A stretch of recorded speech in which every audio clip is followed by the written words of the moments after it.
Kia ora tātou katoa, kua hui hui mai ki tēnei hui ki te kōrero i ngā kaupapa. Ka nui te hare i tō koutou kai nākau ki te kōrero i ngā kaupapa. Nō reira, i ngā kaiako, tēnā koutou, tēnā tātou katoa. Ko auraki tōku maunga, ko waitaki tōku awa, no te tihi o maru ahau. Kei te pito o Tamaki Makaurau tōku kāinga, ko Michael ahau. Tēnā koutou, tēnā tātou katoa. Well, kia ora everyone, and thank you for making it here on a Friday afternoon at 3:30. I know you're busy people, and the weekend has just been dragged out that little bit further away. And apologies if you're here and you missed the email that had the link for this morning's webinar. We're really sorry for missing a few people off. Our bad. Do sincerely apologise. What we're here today to talk about, though, is demystifying the new digital technologies curriculum. And what I'm going to do is I'm just going to talk a little bit about who we are, introduce myself a little bit, and then I'll go into some of those misconceptions and have a quick chat. And if you've got any questions, then I'm more than happy to answer them at the end. As I said, you are muted, so can you just pop those questions in the chat on the right hand side, and I can answer them at the end. So TTS, if you don't know who TTS are, we're an education company. There's three main parts to our business. We do managed services, which is looking after the infrastructure in schools, making sure networks working and all of that sort of fun stuff. We do professional learning. We're on this centrally funded professional learning panel for digital fluency, and we're also on the panel for doing the digital technologies and Hangarau Matahiko professional learning. So if you want to have a chat about that, then get in touch. And the third part is we've got an online software, learning software called TTS Universal, which we can also have a little kōrero about. But that's not what we're here for today. We're talking about the new digital technologies curriculum. I am Michael. I am a teacher. My background is in primary education. I've taught year zeros through to year eights for 10 years before I joined with TTS. I did most of my teaching in Tauranga, Matamata and Taupo, and a little stint over in Dubai. So now you know who I am. Sit back, relax, and enjoy. The first thing that I always talk about with schools when we start talking about whether they are ready for the digital technologies curriculum is just to make sure that their infrastructure is all ready and that they are ready to go with that stuff, because the last thing we want to do is for teachers is when they start doing something they're not comfortable with or is new for them, is if the first time they put it in front of their students, something in the system doesn't work, then they lose faith in that. So the first thing you need to do is just check to make sure your infrastructure is all sound, that the devices that you're using are capable of doing the things that you want them to do, and that the setup in the back end is all working really well for you. Now, digital technologies then,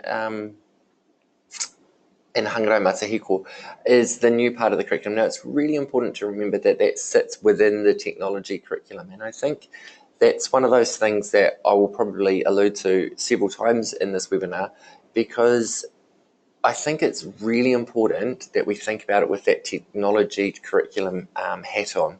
You know, it's about the technology process, it's about problem solving, it's about going through that design thinking stuff that is embedded in that technologies curriculum, and that this digital technologies and Hangarau Matahiko are not new parts, a new addition to our curriculum. They're an addition to the technologies curriculum.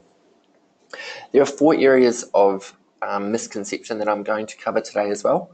The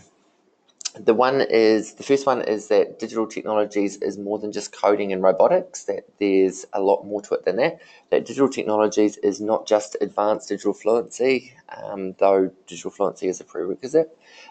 It's that the digital technologies and Hangarau Matahiko curricula are actually different curricula, not just a translation. And finally, what the professional learning involves. So the first one is that the digital technologies curriculum is about more than just coding. Now, we know that there are the two learning areas in the curriculum, and one is computational thinking, and the other is designing and developing digital outcomes. Computational thinking is, it does cover the coding and the robotics, but it is also so much more about the thinking involved in doing the problem solving to use those. The example I use for computational thinking and problem solving using that is that I've got a really messy desk at work. I've got piles of paper, I make notes, I do post-its to say what I need to get done the next day.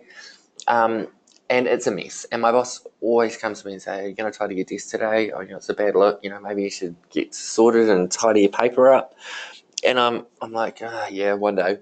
Well, then one day I did. I got given a robot, and I thought, well, how could I use this robot to tidy my desk? I thought, well, I could program him and put a little sweeping arm on him to just wipe all the papers onto the floor at the end of the day and let that be the end of it. Then I thought, well, that doesn't necessarily solve the problem. What other solutions are there going through that problem-solving process that's in the technology curriculum? And I thought, well, actually, maybe I just need to put my papers into a nice tidy pile, and I'll program my robot to square all my papers up, put them in one pile, and then every day at the end of the day, it'll be nice and tidy. I thought, well, do I need to be using my robot to solve this problem? And I thought, what other digital outcomes or digital solutions could there be to this problem?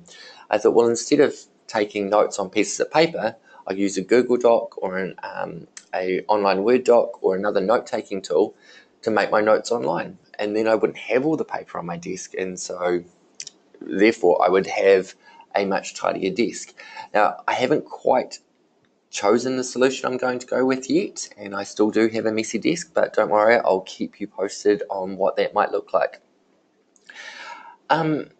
It's when we go back to the computational thinking though, there is I would have had to know how to program the robot and knowing the right language to put into the robot, and it would have been the conversations that I have with others about getting that language into to make it work correctly. Now, the other one is the designing and developing digital outcomes. Now, I think that a lot of this is already happening really effectively in classrooms. The only difference being that we're not necessarily planning for it deliberately when we're doing it, that it becomes the incidental follow-up, or it's the incidental teachable moment rather than being the deliberately planned for learning experience. What I often think about is that what we want at the end of year 8, 9 and 10 is for students to have a whole basket or a kete of digital outcomes that they can pull from to show their learning or to demonstrate new understanding or to share their produced material effectively, that creation rather than consumption. And so in those younger years, we are obviously teaching them those skills to develop and to design and develop those outcomes. But as they get older, what we'd be expecting is that they're making those choices themselves. So a year 7 might be deciding to make an animation, or they might be deciding to create a game, or they might be creating a slideshow because that's what they feel is the best way to present their learning, or a wiki, or a blog, or all these other things. But what would be really important is that if the student can justify and decides that they don't want a digital outcome, and that their best outcome would be a hand-drawn poster for the purpose that they have, that's also an acceptable choice to be making, and that they can justify why they're doing it. It's not, why are you making a movie? Oh, because it's easy. Why are you doing an animation? Because the teacher told me. It's, why are you making a game? Oh, because they're fun. It is, why are you doing this? And they can justify the reasons that they're choosing that digital outcome or choosing not to have a digital outcome, is showing that thinking that's involved in making sure that they're developing and deciding on those things.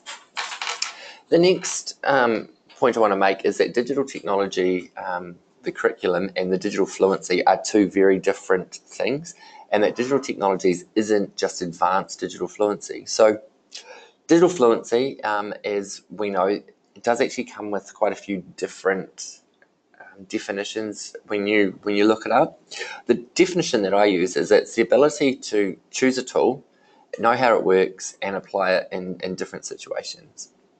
So, and then also being confident enough with it that if something changes in that tool, or I need to use a slightly different tool, then I can transfer those skills into that new tool. And the example I use is, say, a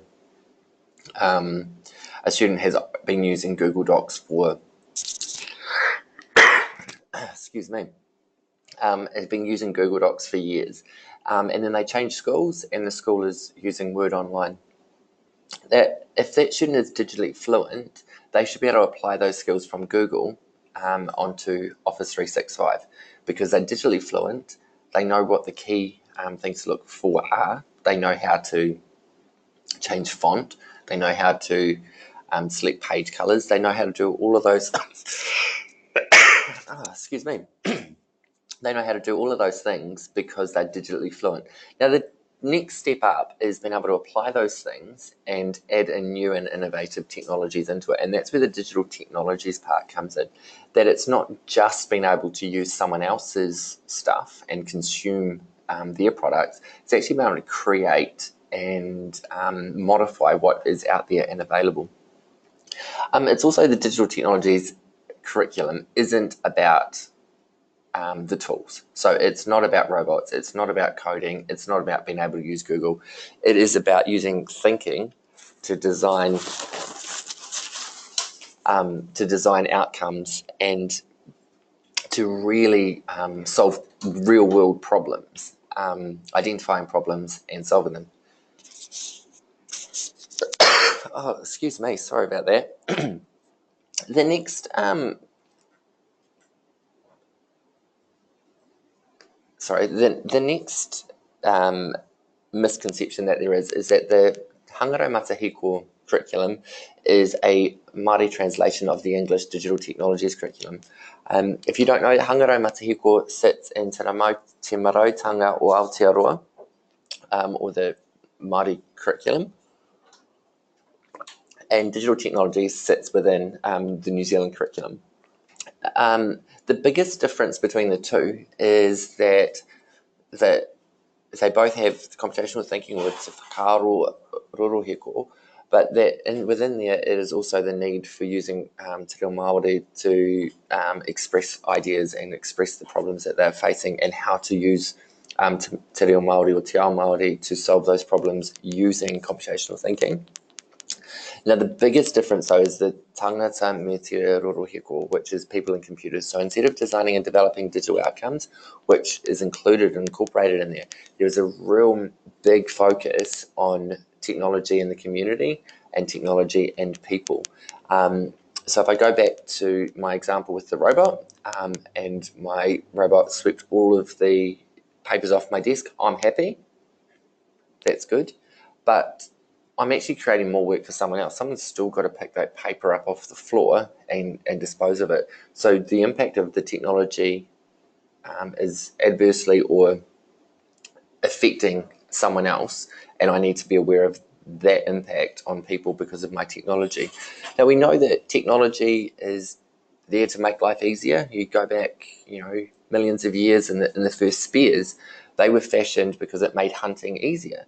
It was easier to use a spear and throw a spear at a mammoth than it is to just keep throwing stones at them, hoping one of them will hit the right spot and kill it. So technology evolves to make our lives easier. So thinking, and because it's easier, it takes less people to hunt for one mammoth, so that puts someone out of a job effectively. And being aware of that. So also, if I was to use my robot example again, if I got my robot then to not only sweep it onto the floor, but then to vacuum the floor, clean up all the paper, put all the chairs away and do everything to make the office clean and tidy, then that could affect a cleaner's job, for example. And so having students think about how technology affects people in the wider sense, not just me, how it affects me, but also how it affects other people in the community. And so there's a big difference there. Now, there is a English translation of the Hangaro Matahiko curriculum, and we'll send out a link to that because I think it's well worth looking at, even if it you're not using the Hangarau Matahiu core curriculum in your school, it's definitely worth looking at and considering those people impacts that technology can and does have. Now, the final of the 4 points that I wanted to cover today is about the professional learning for digital technologies that is being funded by the ministry. There is a pot of money for it, and it's sort of being deliberately targeted at between 9 and 12% of schools across New Zealand. It's not a roadshow, and that means that the people doing the PL shouldn't be turning up with robots or coding clubs or anything like that and teaching your students how to code or how to play with robots for 2 weeks and then moving on to the next school. There is a place for that, but it's not in this digital technologies professional learning. This professional learning is to look at your school curriculum and to look at how to embed digital technologies across your school curriculum, not as an extra, not as a Friday coding club, not as a robotics club on a Wednesday morning, but into all parts of your curriculum. Where does it fit? Where is it appropriate? What upskilling do your teachers need? And then providing that upskilling so that they know. It's not about the tools. So it's not just, this is how you use Google Classroom or this is not how you use SharePoint. It might involve some of that to make sure that your teachers are up to date and are using things effectively, but it's more than that, and it's more, what does the task design look like to ensure that really good programs are happening in classroom? What does the curriculum design look like, and how does it affect not just the school but the wider community? Have the community been consulted on this? Is it something that the community really wants and needs? And if they think not, then why do they think that? And how can we re-educate or show them the value of this in the school for you? So as we know, that's the digital technologies professional learning, and TTS does deliver that. So if you want to have a chat about it, then get in touch. As we know, this curriculum needs to be implemented or be in the implementation stages in all schools by 2020. Now, what that looks like and what that means is sort of individual to each school. The conversation needs to have started, and the conversation hopefully has started in most schools by now. And then we've got a year to start getting that in there. And then, so what will change because of that implementation? And if we look at, how the classrooms already look, what's going to look different in 2 years or 3 years or 5 years? I'd argue not a lot. And the reason I say that is because when I go and visit classrooms, and I said this earlier, I think that a lot of these ideas are already being discussed and already being taught in schools. They're just not being deliberately planned, and they're not embedded within school curriculums. So I think that's the key point, that it's not going to be an extra for teachers. It's actually going to be an enhancement for the teaching and learning in the classroom. I think it's really important that we identify where these things are happening, and not go, oh yeah, I can tick a box, but go, where else can I embed there, and where else can I improve the learning outcomes for my students because of digital technologies? So I think it's important that we know that we're not all ready for it, but if we are ready for it, we should be grabbing it by the horns and moving forward with it. So that, in a nutshell, is the demystifying of the new digital technologies curriculum. If you do have any questions, any pātai, then feel free to pop them in the chat now, and I will do my best to answer them. Some of the common questions that I've been asked previously, just to fill in some space. I had a really good one this morning, which was when parents see that their students in primary school are using robots and doing coding in coding clubs or robotics clubs, and then the students move on to high school, how do we meet the expectations of what a primary school and what a secondary school is delivering? And excuse me, is that one of the key things to that answer this morning was that in secondary school or at colleges that I would hope that it doesn't become an extra subject to try and fit into the student's year in year 9 and 10. Year 9 and 10, it is going to be, oh, can't hear anything?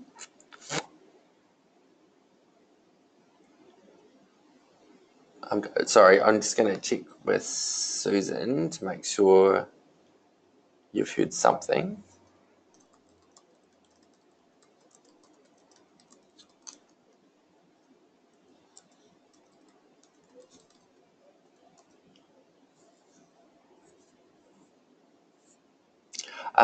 So what I was just saying, sorry, was that it should be embedded into.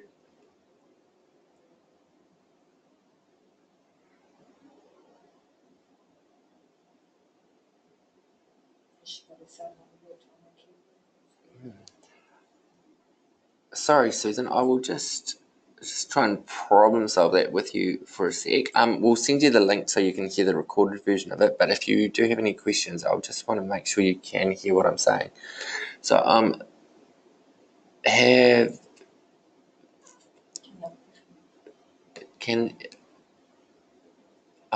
I'll do that, Susan, sorry about that. Is there other person who I can't see, other people, have you been able to hear,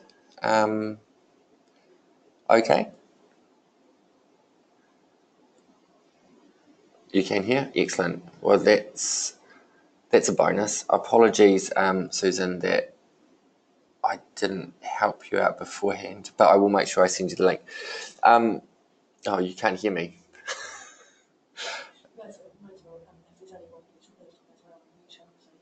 Okay.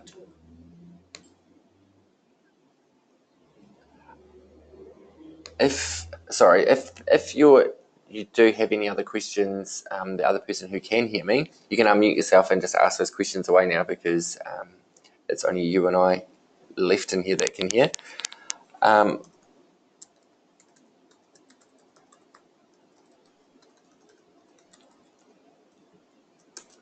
Nothing extra? Okay. I will just finish off what I was saying about the secondary, and then we'll wrap it up.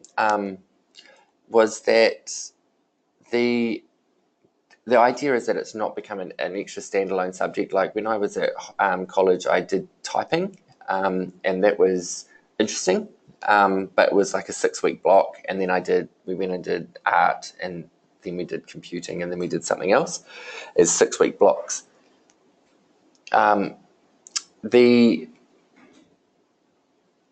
This is not intended to be like that. So it is not intended that the digital technologies part becomes a 6-week block for year 9s to do or year 10s to do.